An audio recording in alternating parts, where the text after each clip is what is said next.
Prions pour recevoir la parole de Dieu ce soir. Saint-Esprit, nous t'ouvrons nos cœurs afin que l'enseignement de ta parole puisse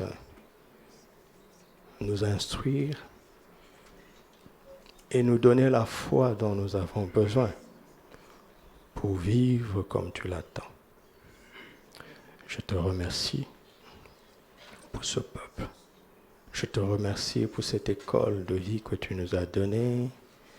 Fais ton œuvre et glorifie Jésus au milieu de nous et fais avancer ton œuvre. Au nom de Christ Jésus. Amen. Alléluia. OK. Nous sommes en train de parler de l'adoption. N'est-ce pas? Et nous avons parlé du rôle du pédagogue, n'est-ce pas? Et ils sont combien à jouer un rôle dans la pédagogie, dans l'adoption, dans la grâce de l'adoption? Ils sont trois, n'est-ce pas? Qui sont-ils?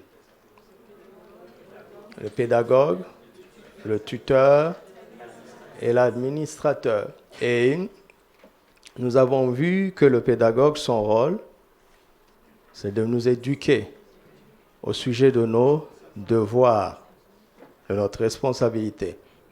Et le rôle du tuteur est de nous enseigner nos privilèges et nos droits. Et le rôle de l'administrateur,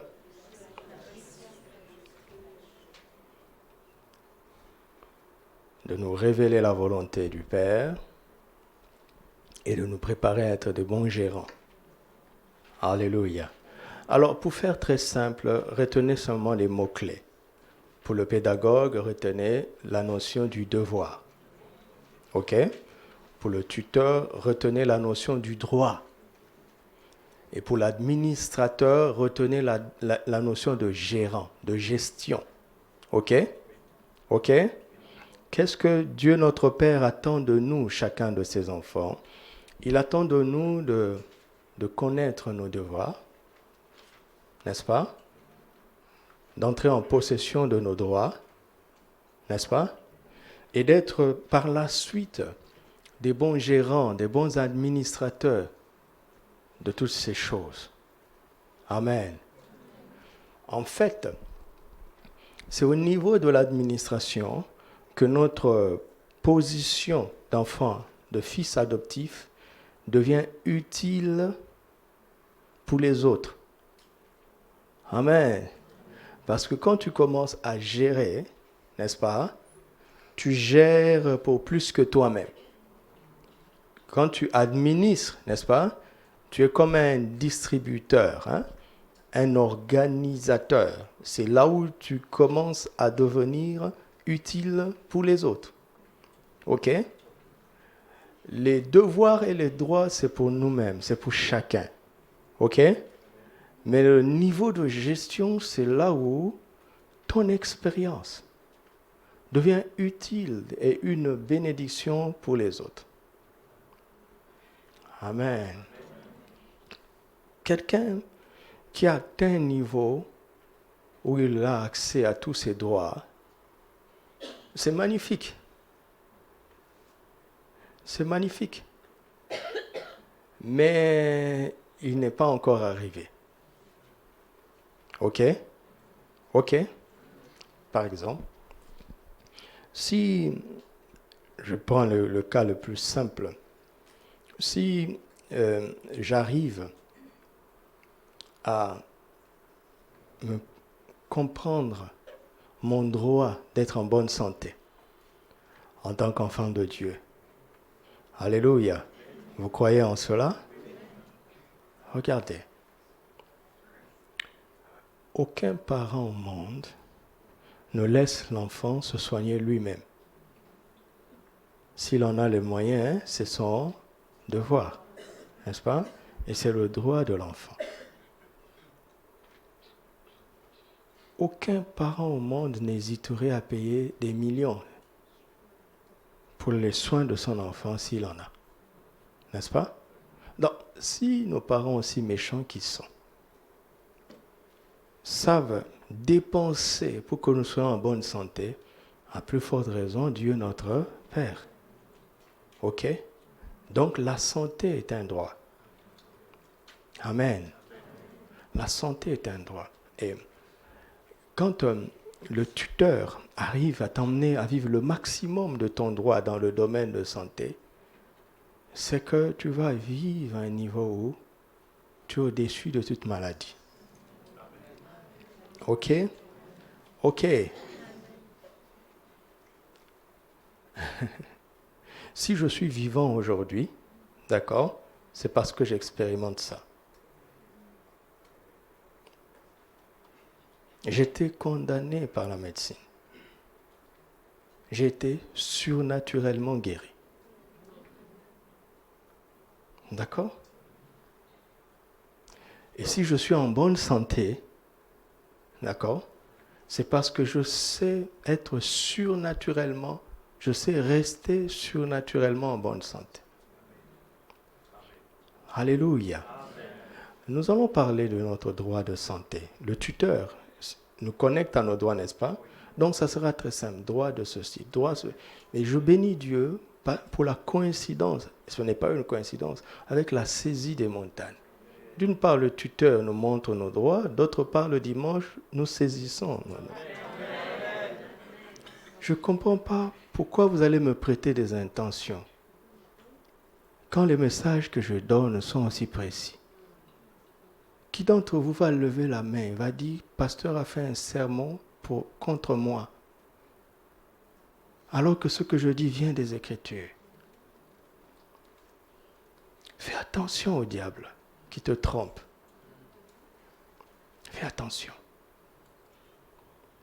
Vous voyez, là, le cœur de grâce est en train de me reprendre, alors que j'avais commencé avec l'autorité. Écoutez-moi. Il y a quelques semaines, j'ai bataillé toute la nuit. Parce que Dieu, elle le sait, ma femme le sait. Dieu me dit, laisse-moi punir cette personne. J'ai dit, non Seigneur. Elle le sait. J'ai refusé. Dieu voulait me défendre. J'ai refusé.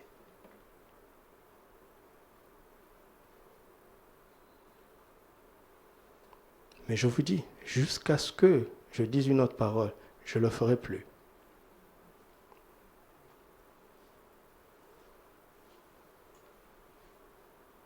Et là où j'étais, quand je commençais à voir des choses, Dieu me disait, c'est ta faute.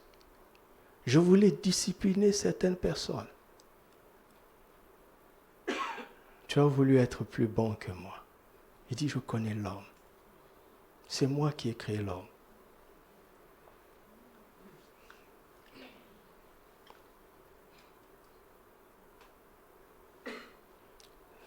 Ne me prenez pas pour un lâche.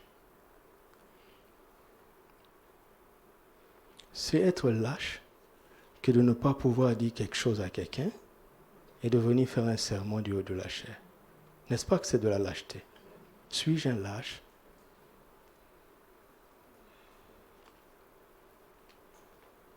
J'ai bataillé toute la nuit, je lui ai dit le matin.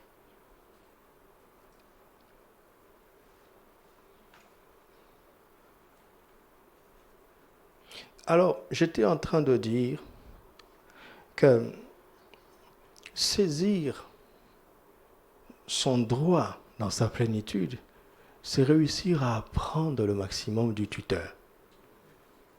D'accord?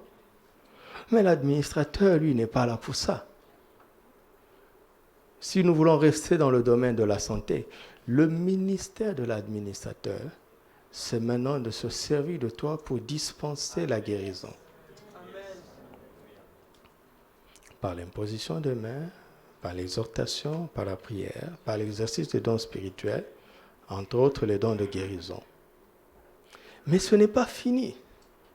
L'administrateur va chercher encore à se servir de toi pour enseigner le peuple, afin que d'une part ils sachent préserver leur guérison, d'autre part ils savent vivre de manière à ce que la maladie ne les affecte plus. Alléluia. La marche par l'esprit est une chose extraordinaire que je commence à expérimenter un petit peu. Il y a des choses que je ne mange plus. Je n'ai pas décidé. L'esprit a enlevé l'amour, entre guillemets, de ces choses en moi. Je vous assure qu'il les a enlevées. Ce n'est pas une résolution. Plus tu te livres à l'esprit, plus il te dépouille de tout ce qui peut être nuisible pour toi.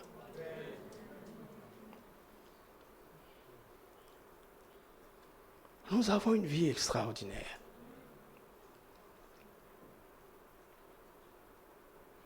D'accord? Donc il y a le pédagogue. Ma conclusion a été que le travail le plus fort du pédagogue, son but le plus élevé, c'est de quoi? C'est de nous enseigner la foi. Ah, c'est très bien, je suis content que vous ayez retenu ça. Une fois que tu es parvenu au monde de la foi, écoute-moi, quand tu es parvenu à ce monde où tu sais faire confiance en Dieu, ne comptabilise pas tes échecs.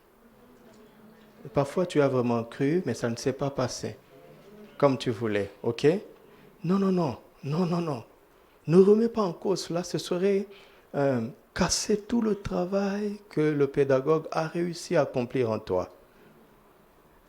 Garde ta confiance telle qu'elle est, ok? Maintenant, tourne-toi vers la deuxième dimension de ce ministère du Saint-Esprit dans l'adoption, dans la grâce de l'adoption. C'est maintenant le tuteur. Le tuteur va s'appuyer sur ta foi. La foi que le pédagogue t'a inculquée. Il va s'en servir pour t'aider maintenant, te montrer comment accéder à tes droits. À tes droits. Parce que parfois on demande les choses par la foi. Mais on ne sait pas que ce sont nos droits. Vous voyez? On le demande du genre, aie pitié de moi, aie pitié. Non. Dieu notre Père est très bon. Regardez les papas de ce monde. Il prépare avant que l'enfant ne se rende compte de ce dont il a besoin. Il anticipe, n'est-ce pas? Il anticipe. Donc, quand tu n'as pas encore reçu le ministère du tuteur, tu es comme un mendiant envers Dieu. Tu utilises toute ta foi pour commander.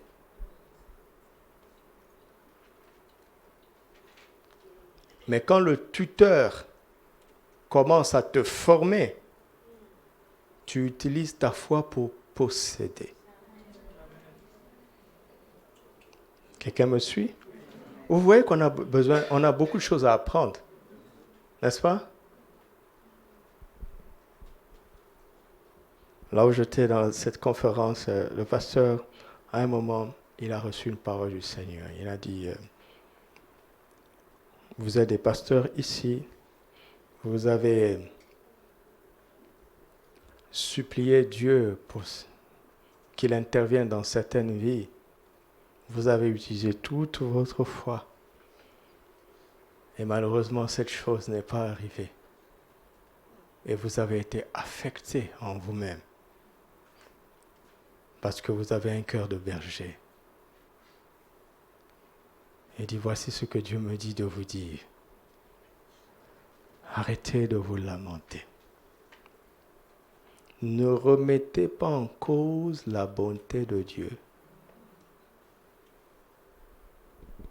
Mais cherchez à mieux comprendre ses voies. J'ai dit, ouais. Et il a dit qu'ils se lèvent, ceux qui sont là. Combien de pasteurs nous nous sommes levés?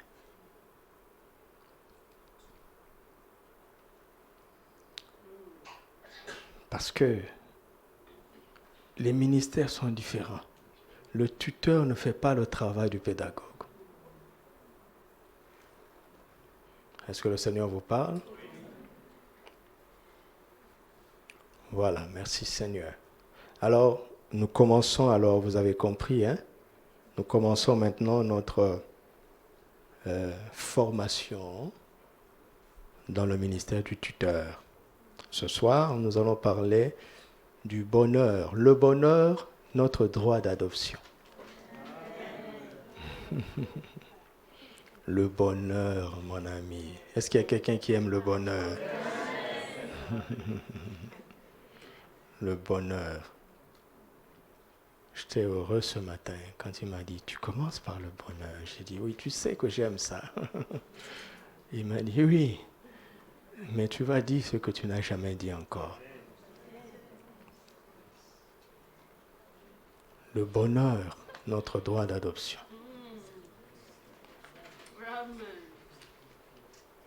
Alléluia. Est-ce qu'il y a un enfant adoptif de Dieu ici? Le bonheur est ton droit. Amen. Dis avec moi, le bonheur est mon droit. Le bonheur est mon droit. Le bonheur est mon droit. Amen. Le mot comme bonheur, ce sont des mots qui sont plus faciles à expérimenter qu'à expliquer, qu'à définir. N'est-ce pas?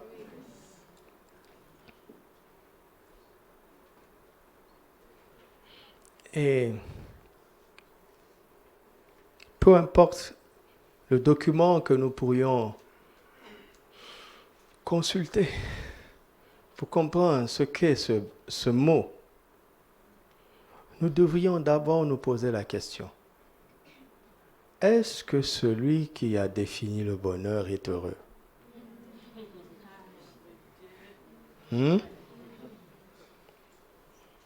Maintenant, s'il n'est pas heureux, qu'est-ce qui nous prouve que sa définition est juste?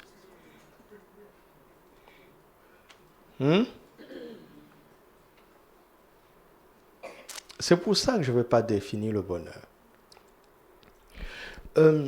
Le bonheur est un des mots les plus chers qui soit sorti de la bouche de Dieu. C'est un des mots les plus complets. D'accord? Il n'y a que deux mots qui puissent se rivaliser dans les sommités de la bénédiction de Dieu. Ces deux mots sont makarios et sozo en grec. Makarios pour bonheur, sozo pour salut. Le salut, en réalité, le salut, n'est-ce pas? Crois au Seigneur Jésus et tu seras sauvé. Hein? Le salut, en réalité, est un synonyme du bonheur. Vous m'entendez?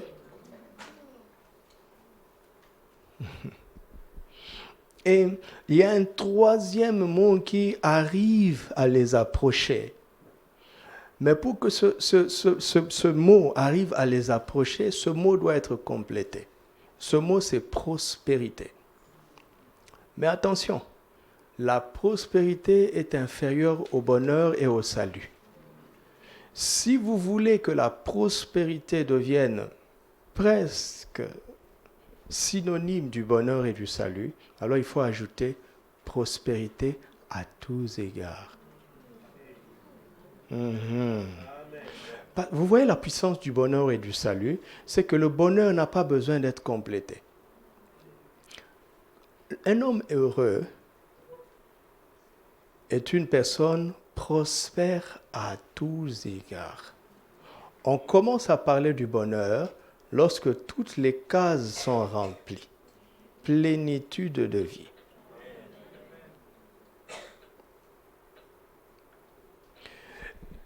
Maintenant, ce qui est extraordinaire, c'est que bonheur et salut sont des synonymes. D'accord? D'accord? Vous me suivez toujours? Mais le salut, lui, il vient déjà de manière complète spirituellement.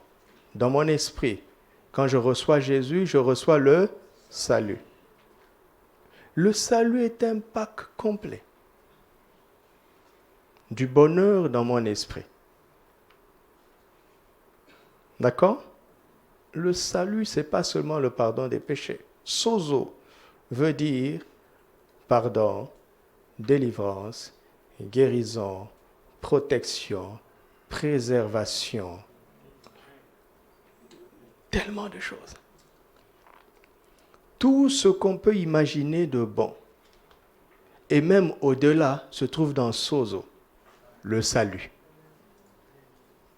Et on appelle Jésus le salut d'Israël. Simeon a dit, maintenant ton serviteur peut aller en paix parce que ses yeux ont vu le salut d'Israël. Donc, aïe, aïe, aïe.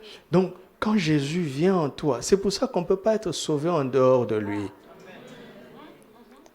Parce que c'est sa présence qui est le salut. Si tu avais cru qu'il est le sauveur, tu as bien fait. Mais tu dois apprendre plus. Il n'est pas que le sauveur, il est le salut même. Et donc quand il est en toi, quand il vient en toi, il vient avec le salut. Maintenant, le salut est communiqué à l'esprit. Il est là, complet, entier. Il peut vouloir dire aussi bénédiction, toutes sortes de bénédictions spirituelles.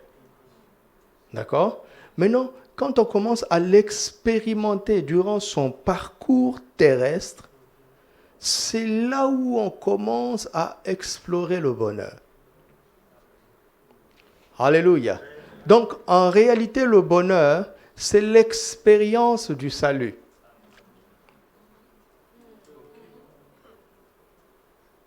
Vous voyez qu'il n'y a aucun dictionnaire qui peut vous dire ce que je vous dis.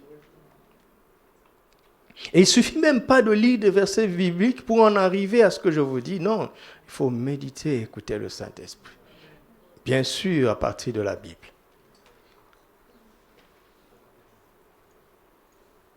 D'accord? C'est pour cela que nous avons besoin du tuteur. Le tuteur ne nous accorde pas le salut. N'est-ce pas? Non, on est déjà enfant adoptif. Mais le tuteur est là pour nous montrer comment vivre de manière à extérioriser ce que nous avons déjà de droit. Alléluia. Quand j'étais plus jeune, pour aller bénéficier des soins médicaux dans l'entreprise où mon père travaillait, on nous donnait une carte appelée une carte d'ayant droit. Ayant droit. Vous comprenez? Donc tu as déjà le droit. Et donc quand tu arrives à la polyclinique, avec allégresse, tu présentes la carte parce que tu es un ayant droit. Et quand le médecin, après t'avoir consulté, fait une ordonnance, il y avait des pharmacies affiliées à cela. Et quand tu vas là-bas, tu présentes la carte d'ayant droit. Tu n'as pas besoin de monnaie. Quand tu présentes la carte, on te sert, on te donne tout ce que ton ordonnance demande. Bon, ils feront des compensations entre eux, ça, c'est pas mon problème. C'est pas mon problème. Christ a déjà payé par ses meurtrissures. C'est pas mon affaire. Regardez la grâce d'avoir été fils de mon père. Je ne savais pas comment ça se payait. Je ne savais pas. Vous savez, je vais vous donner une séquence. Pendant l'adolescence, à cause des changements dans le corps, on a ce qu'on appelle l'acné, n'est-ce pas? J'avais plein de boutons, ça me gênait. Je suis allé voir un dermato, avec ma carte de quoi? Et quand je suis arrivé, le dermato me dit, tu sais petit, en vérité, tu n'as pas besoin de soins. C'est ton âge, ça va passer. Mais je dois écrire quelque chose. Ça, c'est la puissance de mon droit.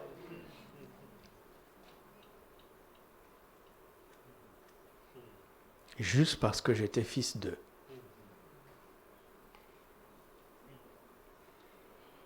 Et avec la carte que j'avais, vous savez, on fait une file d'attente, n'est-ce pas, devant le médecin. C'est pour ça qu'on nous appelle des patients. Oui. Alors, il y avait un spécialiste, le jour du spécialiste, il y avait une longue file d'attente. Donc, qu'est-ce qu'il fallait faire? Il fallait venir le plus tôt. Mais moi, j'avais une carte d'ayant droit. Mon père était un cadre. J'ai un droit de veto. quand j'arrive, on me reçoit. Et quand j'arrivais, les gens faisaient... Et moi, je passe à l'écran. C'est pas ma faute, je suis né d'eux.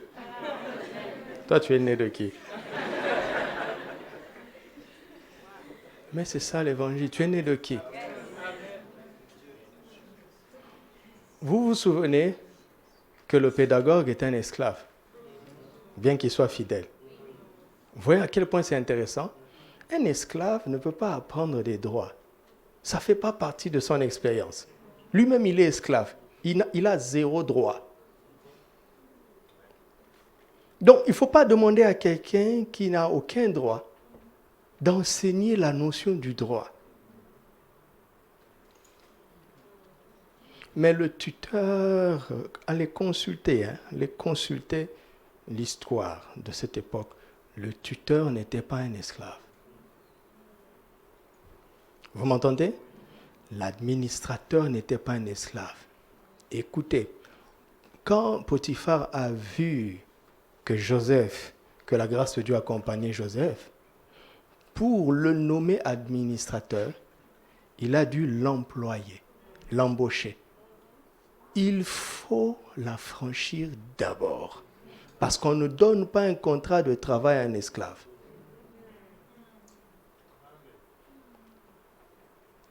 Joseph était affranchi. D'accord? Je vous l'ai déjà dit. Il n'était pas seulement affranchi, il était anobli. Pour occuper ce rang-là, il était devenu un noble en Égypte. C'est pour cela que quand on l'a emprisonné, on l'a envoyé au CPI. Dans la prison des nobles. C'est parce que vous lisez la Bible rapidement.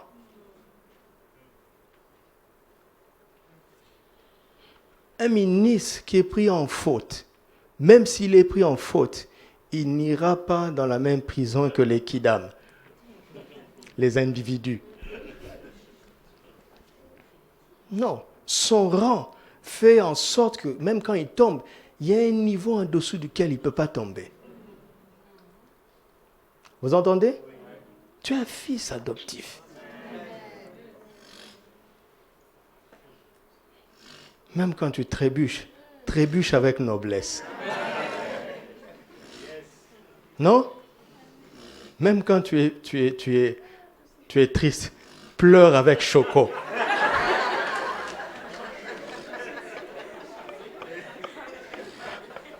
Vous avez déjà vu un prêtre pleurer? Non!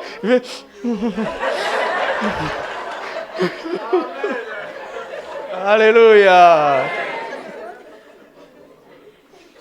C'est pas n'importe qui. Hein, ma fille? C'est pas n'importe qui. Le jour où tu comprendras ça, les frères vont trembler avant de te dire, Est-ce que tu as lu le Torah aujourd'hui? Ah, Seigneur. Aide-nous, Seigneur.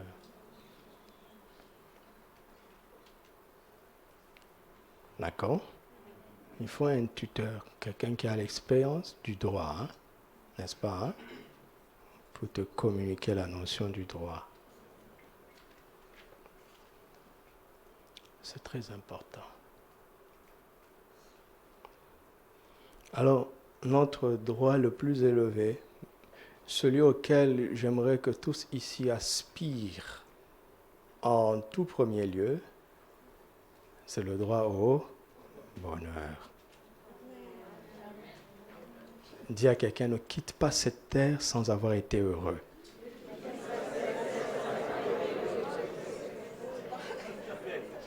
Et le bonheur, vous savez pourquoi je vous parle du bonheur? Parce que je suis heureux. Je sais ce que c'est, je vous assure. Mais avant de savoir ce que c'est que le bonheur, j'ai été malheureux. Ceux qui me suivent savent que la manière dont j'ai grandi a fait que je n'étais pas malheureux. Je n'étais pas heureux non plus, hein, mais je n'étais pas malheureux. Je ne savais pas ce que c'est que le malheur, ou le manque, ou la souffrance. Je n'ai pas connu ça en grandissant. Mais à un moment donné, ça m'a rattrapé.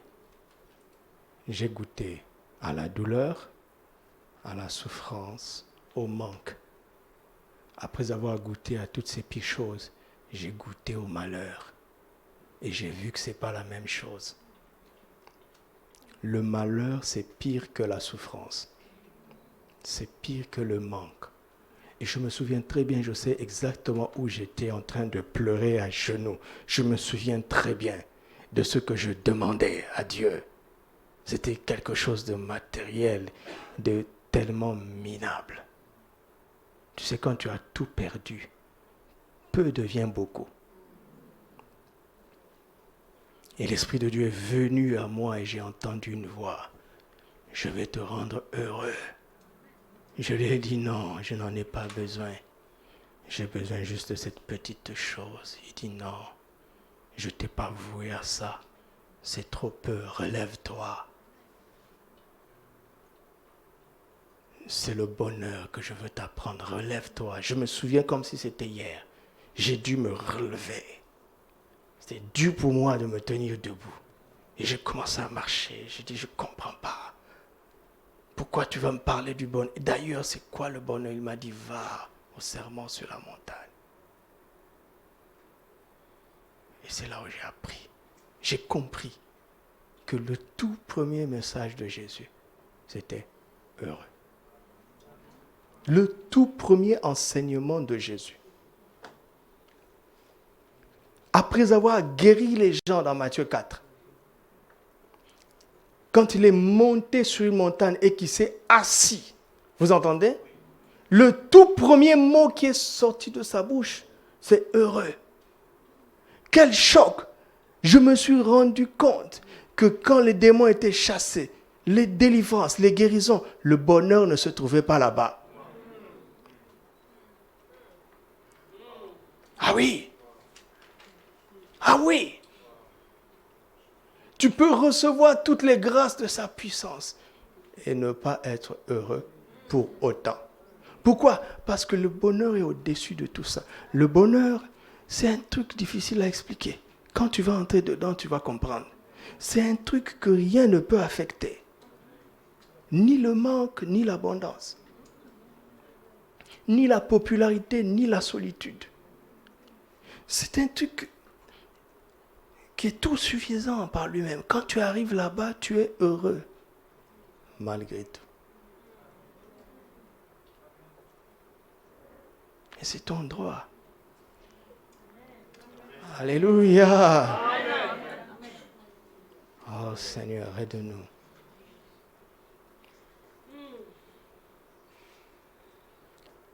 Allez regarder, vous allez voir très peu de prédicateurs et d'enseignants parlent du bonheur.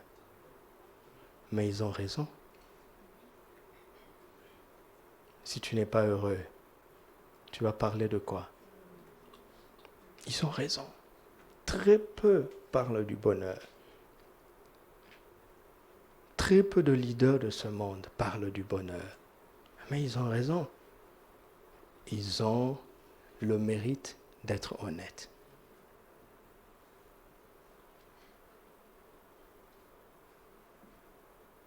Le droit au bonheur. Alléluia. Allons-y. On peut continuer? Psaume chapitre 4. À partir du verset 7. Vous vous rendez compte qu'on n'a lu aucun verset depuis que j'ai commencé à parler?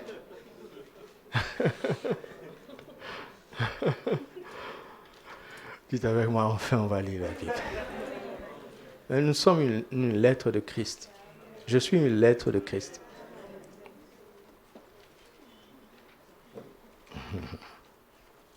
Psaume chapitre 4, à partir du verset 7e. Plusieurs disent, qui nous fera voir le bonheur? Quelle est la question?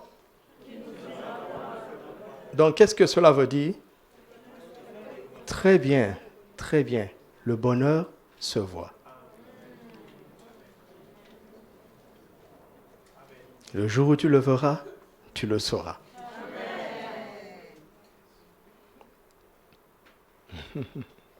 Ça se voit, hein, mon ami, ça se voit vraiment.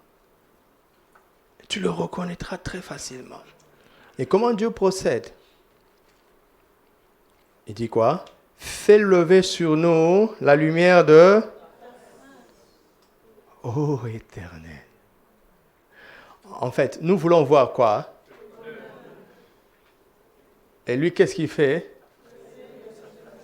Qu'est-ce qu'il fait? Qu'est-ce que cela veut dire? Nous sommes dans une école. Qu'est-ce que cela veut dire? Pour voir le bonheur, qu'est-ce qu'il faut? Il faut voir. Il faut voir quoi? J'entends pas très bien. Il faut voir quoi? La lumière de la face de Dieu. Qu'est-ce que cela veut dire? Qu'est-ce que ça veut dire? Avez-vous déjà entendu l'expression selon laquelle son visage rayonne? Ça veut dire quoi? Ou bien son visage est sombre. Vous le dites, non? Donc tu peux voir la face de quelqu'un, mais dis que son visage est sombre. Parce qu'il est comment? Triste ou bien fâché. Donc, ce n'est pas parce que tu vois la face de Dieu que tu vois le bonheur. Combien de personnes ont vu la face de Dieu et ont eu peur? N'est-ce pas? Parce qu'il dit, j'ai vu Dieu face à face et je suis perdu. Parce qu'ils n'ont pas vu la lumière de sa face. Ils n'ont pas vu un Dieu qui sourit. D'accord? Maintenant, observez les parents quand ils prennent leur bébé. Qu'est-ce qui se passe? Ils craquent. N'est-ce pas? C'est la même chose. Dieu craque quand il te regarde. Donc, qu'est-ce que cela veut dire? Pour voir le bonheur, il faut comprendre que Dieu craque quand il pense à toi.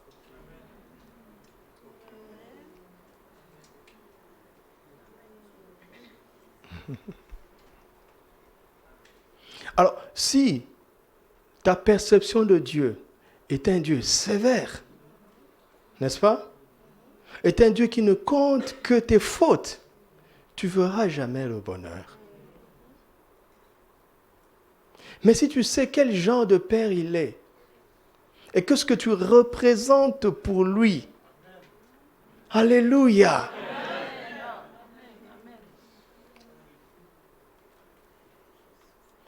Donc, le secret se trouve chez qui?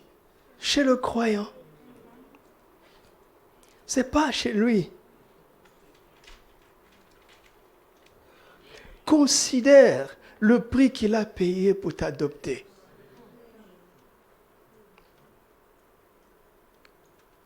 Qui penses-tu que tu es à ses yeux? Qu'est-ce qui traverse son esprit quand il pense à toi? Quelle est son humeur quand il te considère? C'est comme ça que tu verras le bonheur. Alléluia. Alléluia. Verset 8. Tu mets dans mon cœur plus de joie qu'ils n'en ont quand abondent leur froment et leur mou. Bref, tu mets dans mon cœur plus de joie quand abonde leur récolte. Il regarde, celui qui a vu le bonheur regarde, il contemple maintenant, d'accord? Après avoir contemplé la face de Dieu, il contemple les hommes. Il voit que ceux qui vivent dans l'abondance matérielle n'ont pas dans le cœur la joie que Dieu met dans son cœur. D'accord? Donc, si tu connectes le bonheur à l'abondance matérielle, tu fais fausse route. C'est ce qu'il est en train de dire. Est-ce que quelqu'un entend la voix du Seigneur? Donc tu peux être heureux, même dans le manque. C'est pas lié. Et quand tu es heureux, tu ressens la joie dans ton cœur. La joie intérieure est le produit du bonheur. Ce n'est pas ça le bonheur, mais c'est le produit du bonheur. Ne confondez pas rayon de soleil au soleil lui-même.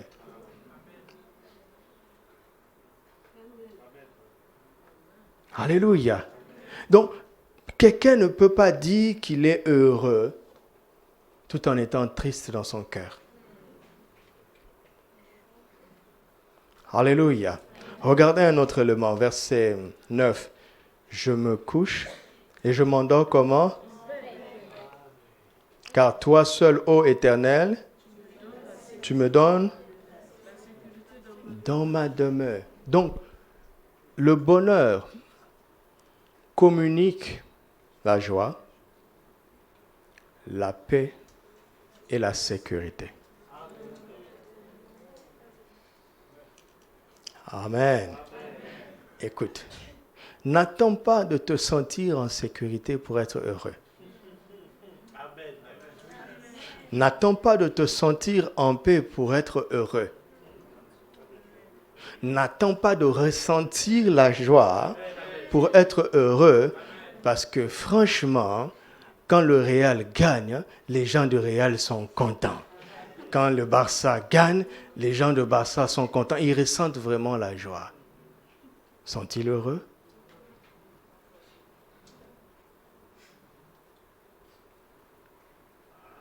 La joie existe, d'accord? Mais la joie du cœur n'est l'expérience que des hommes heureux. On ne parle pas de la joie de l'âme, de la joie du cœur. Alléluia. Donc le bonheur contient la joie, la paix et la sécurité.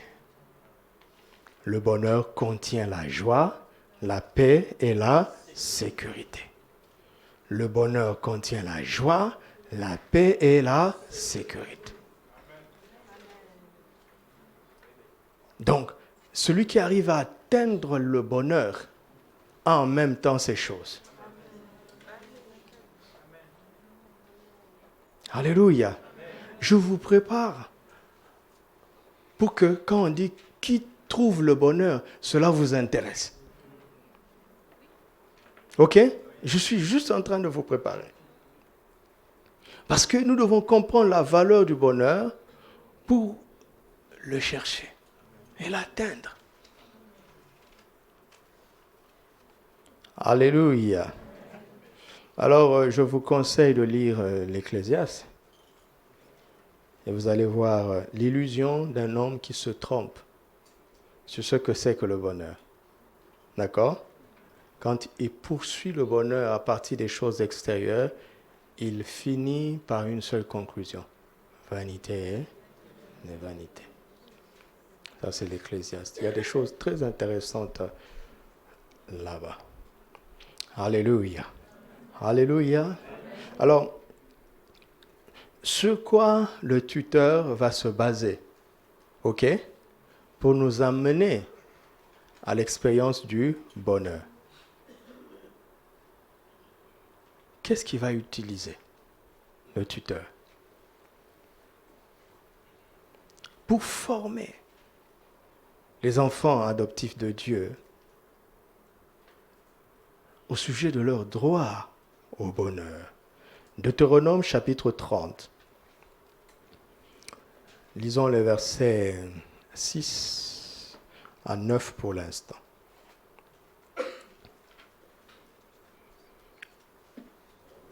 Vous l'avez trouvé? Vous l'avez trouvé? Vous arrivez à suivre? Verset 6. L'Éternel, ton Dieu, il fera quoi? Est-ce que je force? Hein? Vous voyez comment Dieu nous conduit? Ce n'est pas ma faute. Vous allez comprendre la relation. L'Éternel, ton Dieu, circoncira ton cœur et le cœur de ta postérité, et tu aimeras l'Éternel, ton Dieu, de tout ton cœur et de toute ton âme, afin que tu vives.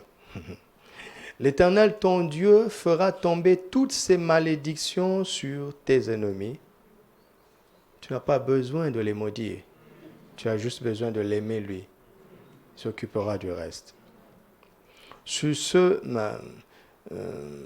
Sur tes ennemis, sur ceux qui t'auront haï et persécuté. Et toi, tu reviendras à l'Éternel, tu obéiras à sa voix, et tu mettras en pratique tous ces commandements que je te prescris aujourd'hui.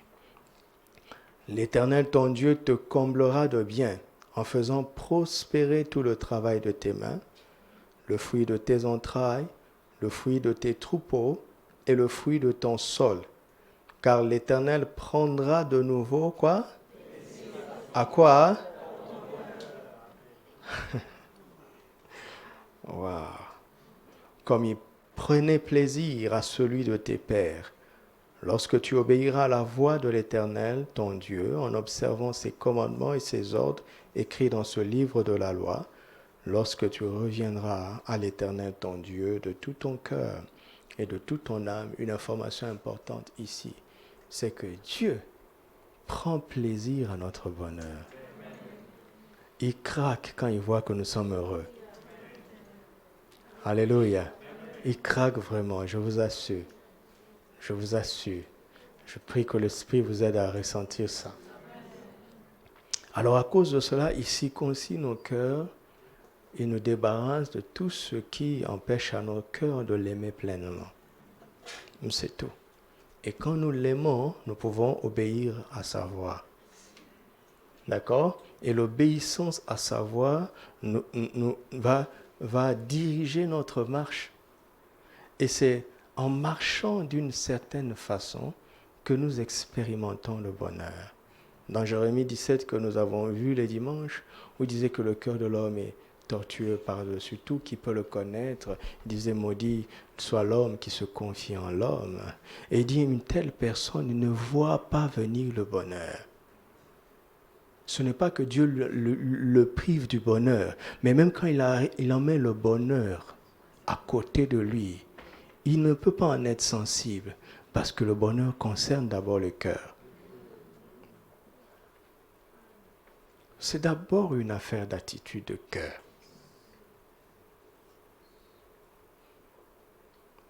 Et ce que moi je recherche quand j'enseigne, ce que je confronte quand je prêche, ce n'est pas les actes, ce n'est pas les faits, mais c'est des choses profondes qui emmènent à ces faits.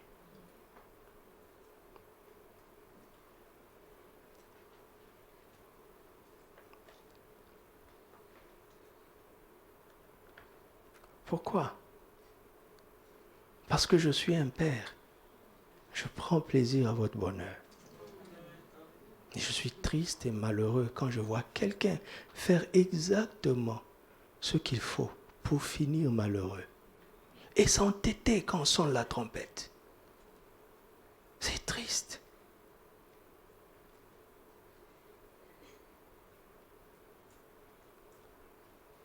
Tu vois pas loin. Nous voyons très loin. Écoute-nous.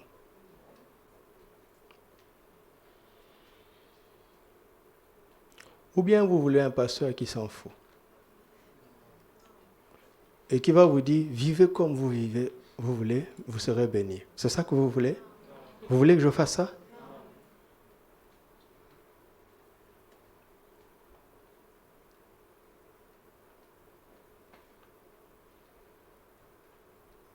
Un père prend plaisir au bonheur de ses enfants.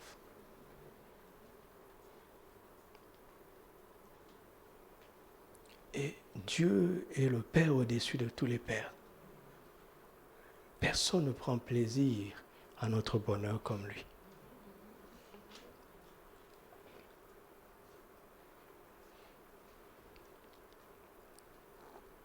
Donc, le tuteur revient encore à la parole, n'est-ce pas? Parce qu'il sait que c'est dans la parole qu'il y a les chemins du bonheur. L'enseignement de Christ. Jésus a pris les disciples d'Emmaüs en Luc 24 et il leur a démontré que depuis la Genèse jusqu'à Malachie, il était question de lui.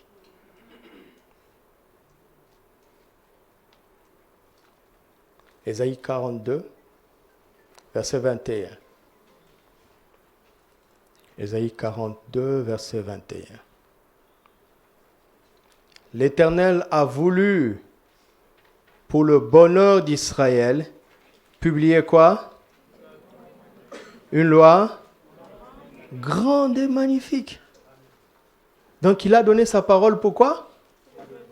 Pour notre bonheur. Alléluia. Donc le tuteur va nous ramener où? À la parole.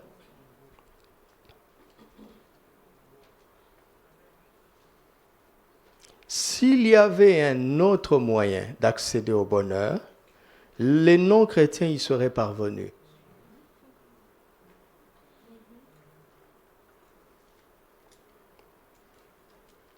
Ésaïe 48, verset 17. Ainsi parle l'Éternel, ton Rédempteur, le Saint d'Israël. Moi, l'Éternel, ton Dieu, je t'instruis pourquoi? Je t'instruis pourquoi? Je te conduis dans la voie que tu dois suivre. Oh, si tu étais attentif à mes compliments. Mais c'est ça que vous voulez pourtant. Si tu étais attentif à mes félicitations, à mes supplications, si tu étais attentif à mes commandements, ton bien-être serait comme un fleuve et serait quoi? Vous pouvez lire le reste. Ce soir, je choisis de ne pas m'intéresser sur le reste. Et le reste est magnifique, hein? Mais regardez la chronologie. Il commence par le bien-être et par le bonheur. Alléluia. Comment? Si simplement on était attentif à ses commandements.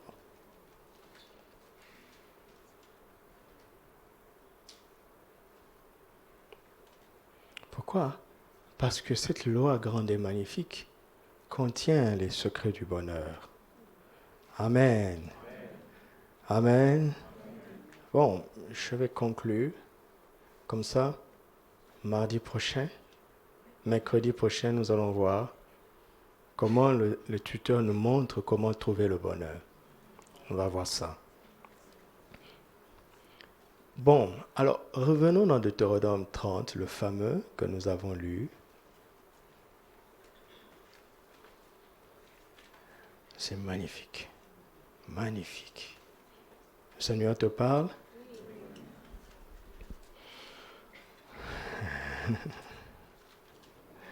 Vous voyez, il est sage. Il sait qu'on s'était arrêté à 9. Il commence à 10. Tu es bien inspiré. Merci. Alors remonte un peu au verset 9 juste pour... L'Éternel, ton Dieu, te comblera de bien en faisant prospérer tout le travail de tes mains, le fruit de tes entrailles, le fruit de tes troupeaux et le fruit de ton sol. Car l'Éternel prendra de nouveau plaisir à ton bonheur, comme il prenait plaisir à celui de tes pères.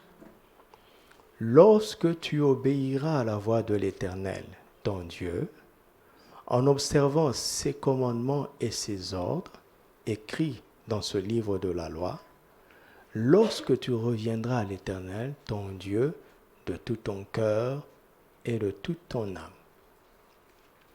Écoutez maintenant, ça devient très sérieux maintenant. Ce commandement que je te prescris aujourd'hui n'est certainement point au-dessus de tes forces et hors de ta portée. Tu comprends? Ne laisse pas la chair te tromper. Ce que Dieu te demande, c'est exactement ce que tu peux faire. Vous m'entendez? Vous m'entendez? Il y a les moniteurs de l'école du dimanche ici. Il y en a quelques-uns dans la salle. Oui. Allez les suivre quand ils parlent aux enfants. Ils ne parlent pas comme nous, n'est-ce pas? Ils deviennent comme des petits-enfants. Ils descendent à leur niveau. Donc, à travers sa parole, Dieu est descendu à notre niveau.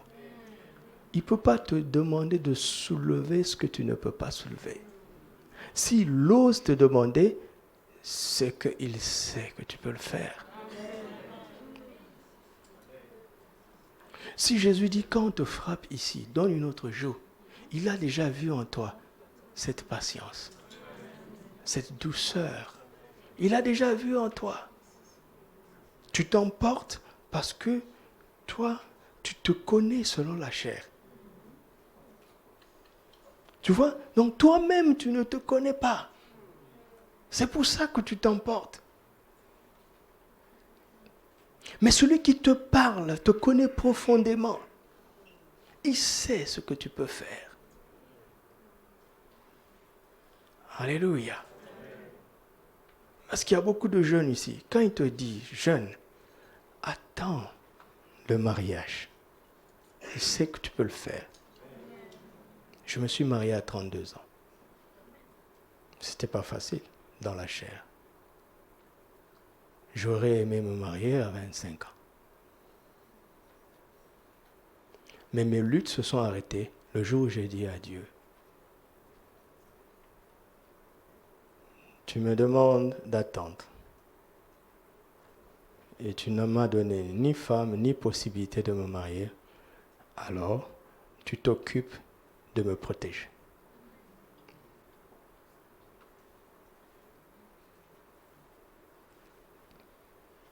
Continuons. Verset 12. Il n'est pas dans le ciel. On parle de ce commandement, d'accord? Il n'est pas dans le ciel pour que tu dises, qui montera pour nous au ciel? Et nous l'ira chercher? Qui nous le fera entendre afin que nous le mettions en pratique? Il n'est pas de l'autre côté de la mer pour que tu dises, qui passera pour nous de l'autre côté de la mer et nous l'ira chercher? Qui nous le fera entendre afin que nous le mettions en pratique?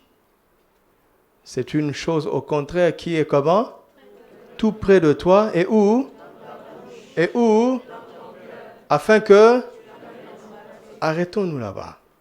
Lisons encore le verset 14. Lisons. C'est une chose au contraire qui est tout près de toi, dans ta bouche et dans ton cœur, afin que tu le mettes en pratique. Point. Ça ne vous rappelle pas quelque chose? Quelqu'un peut dire? Ça rappelle quelque chose à quelqu'un, ce verset? Romains 10. Allons dans Romains 10 et vous allez être estomaqués. Romains 10. Frères, le vœu de mon cœur et ma prière à Dieu pour eux, les Juifs, c'est qu'ils soient sauvés.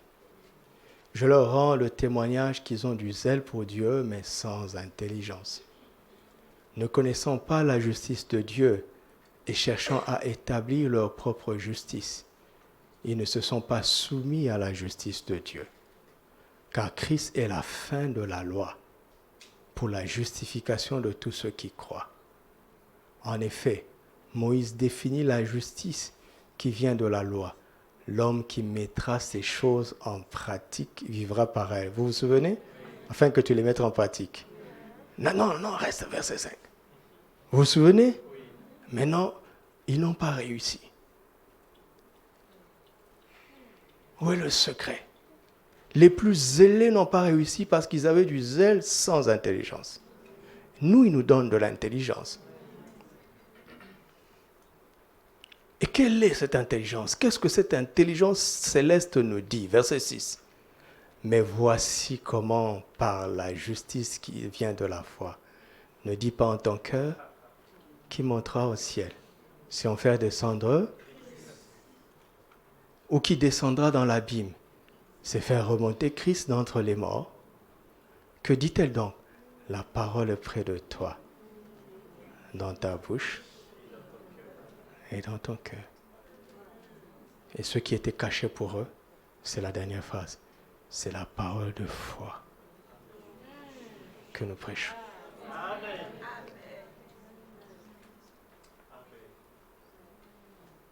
Elle est près de toi, dans ta bouche et dans ton cœur. Quoi? La parole de foi. Verset 9. Si tu confesses de ta bouche le Seigneur Jésus, et si tu crois dans ton cœur que Dieu l'a ressuscité des morts, tu seras comment? Vous vous souvenez de mon introduction? Le salut et le bonheur, synonymes.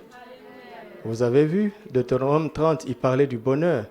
Et il est arrivé à la même conclusion.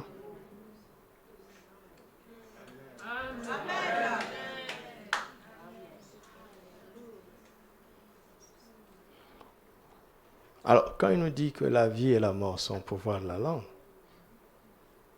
il sait de quoi il parle. Je veux vous montrer un dernier verset et nous allons conclure. Proverbe. Ce verset m'a parlé un de ces derniers jours, là où j'étais en train de réfléchir sur beaucoup de choses. Et je le lisais. Et ça m'a parlé fortement.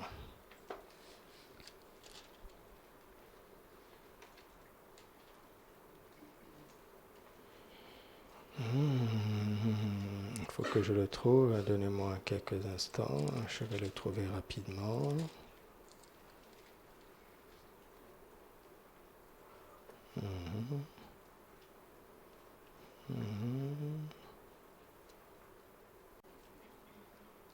Voilà, merci Seigneur. Proverbe 30.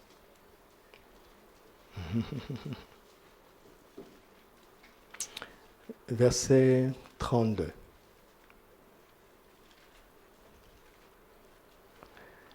Si l'orgueil te pousse à des actes de folie,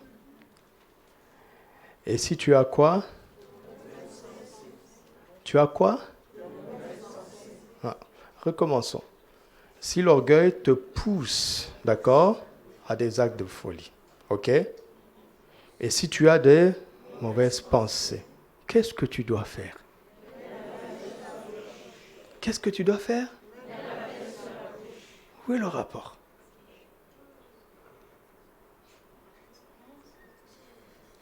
Où est le rapport?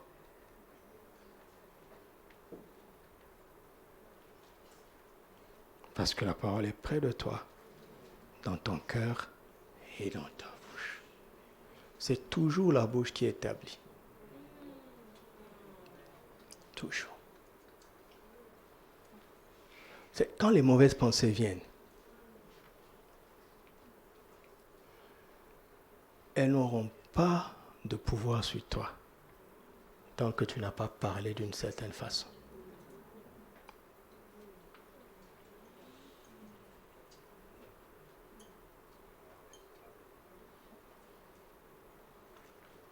Mets la main sur ta bouche. D'accord? Qu'est-ce qu'il est en train de dire? Il est en train de dire, quand tu as des pulsions de l'orgueil, ou bien des pulsions impures, ferme la bouche. Quand tu as des pulsions de la vérité et de la vie, ouvre ta bouche.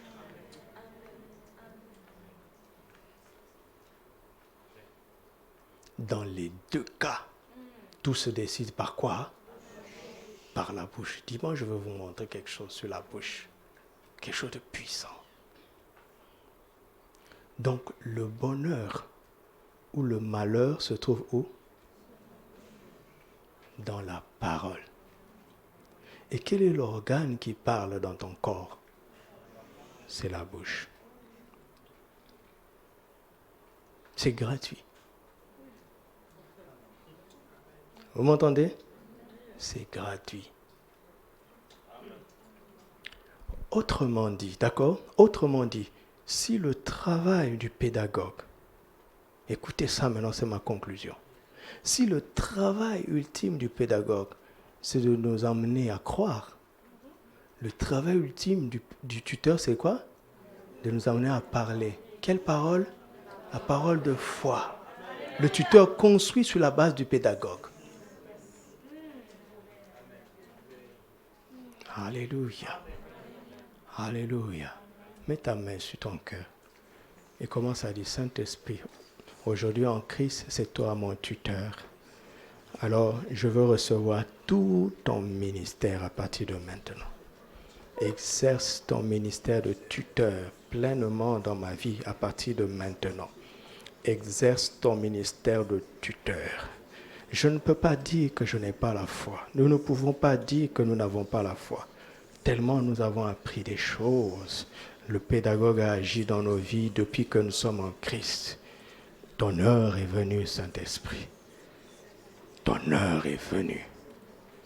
Exerce ton ministère de tuteur dans ma vie, dans nos vies, dans ma vie, dans nos vies. Pour notre bonheur, pour notre bonheur, pour notre bonheur. Je ne veux pas moins que le bonheur. Je ne veux pas moins que le bonheur, Saint-Esprit.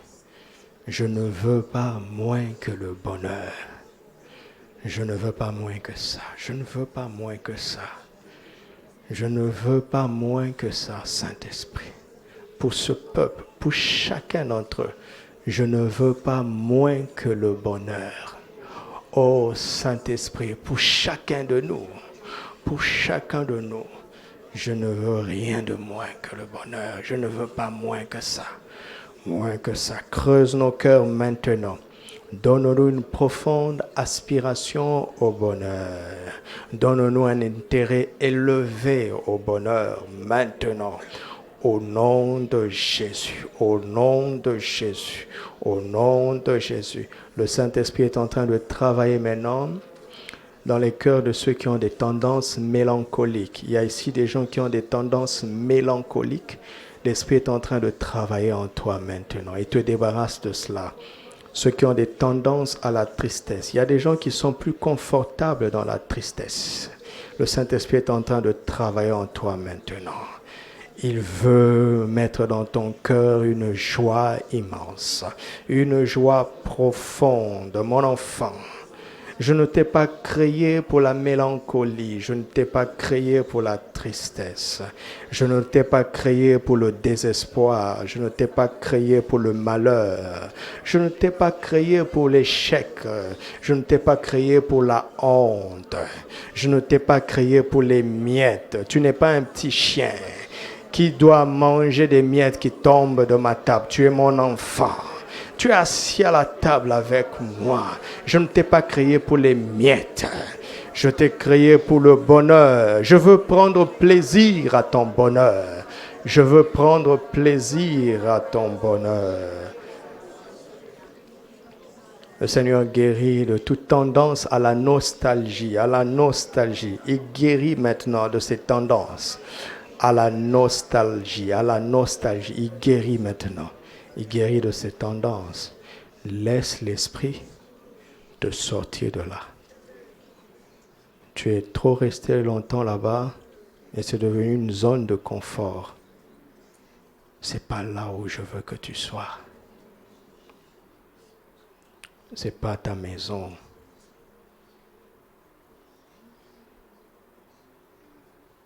Écoutez le psalmiste. Oui, le bonheur et la grâce m'accompagneront tous les jours de ma vie et j'habiterai à la maison du Seigneur. La tristesse n'est pas dans la maison du Seigneur. La maison du Seigneur n'est pas une maison de deuil. La maison du Seigneur n'est pas une maison de désespoir, de découragement, de détresse, de dépression. Non, mon enfant. Relocalise-toi toi-même. quitte ce lieu-là. Viens là où je t'attends, mon enfant. Quitte cet endroit. Viens là où je t'attends. Viens là où je t'attends. Là où il y a la paix. Là où il y a la sécurité. Là où il n'y a pas d'inquiétude. Même quand on ne sait pas ce qui va arriver, on est dans le confort de sa présence. Il s'occupe de nous. Et il prend soin de nous. Il prend soin de nous. Même quand les choses difficiles arrivent, entends la voix de Christ. Entends la voix de Christ. Il est en toi. Il est l'espérance de la gloire. Christ en moi, l'espérance de la gloire. Christ en moi, l'espérance de la gloire.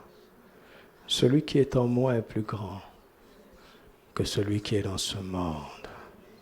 Celui qui est en moi est plus grand que celui qui est dans ce monde. Christ en moi, l'espérance de la gloire. Christ en moi, l'espérance de la gloire. Alléluia. Rendons-lui grâce, rendons-lui grâce. Karaboshate yatabli yabarago sandaradash davara yakande. O papre yesendarado shakabarada. Yakarabashantaradene. Sintabro yekamandarada. Yekarababa shantaraden. Nani osape rablaya. Alléluia. Iraboshandeke rabrosablantaranake reboshat. Neke baraya sandaranen. Kontobosharandabaya. Linda korabashata rendeke rebaba. Oh, karanda da da da da da da da. Yekarababa. J'ai l'assurance de mon salut. Par la présence du Seigneur Jésus. J'ai l'assurance de mon salut. C'est mon histoire. C'est là mon chant ce soir. Louez mon Sauveur. Louez mon Seigneur. Merci.